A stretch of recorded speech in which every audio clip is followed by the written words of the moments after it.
Құрметті халайық, 2019 жылы Жириновский айтып кеткен сәуегейлік қазіргі кезде Ресейде кеңінен талқыланып жатыр. Бұл сәуегейлікке қарағанда 2050 жылға қарай әлемде үлкен өзгеріс болады. 2050 жылға қарай. Және әлемде қайтадан күштердің арасалмағы өзгереді. Сонымен қатар, мына Мәскеу әлемдегі 5 мықты саяси орталықтың біріне айналады. Бұл деген сөз әлемдегі ең мықты 5 державаның біріне айналады Ресей. Сонымен қатар Ресей тек Украина жерінде ғана емес, сонымен қатар Ресейдің ықпалы таралатын аймақтарды айтып кеткен Жириновский. Оның айтуына қарағанда, мына Орта Азия елдері, оның ішінде Қазақстан, Өзбекстан, Қырғызстан, Тәжікстан, Түркменстан сияқты мемлекеттер, сонымен қатар Иран және түркі әлеміндегі ең мықты мемлекеттердің бірі бұл Түркияның өзі Ресейдің ықпал ету аймағына өтеді екен.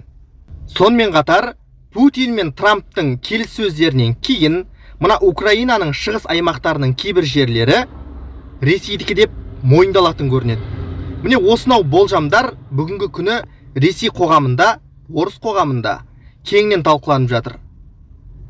2019 жылы айтып кеткен көрінеді Жириновский. Бұны қалай ойлайсыздар? Бұл әрине Жириновскийдің айтып кеткен кейбір болжамдарының шындыққа айналғаны да бар, және жай ғана болжам ретінде қалғандары да бар. Қалай дегенмен де дәл осы болжам төңірегінде айтатын болсақ, себебі Орта Азия дейді, Иран, Түркия Ресейдің ықпалына өтеді деп отыр.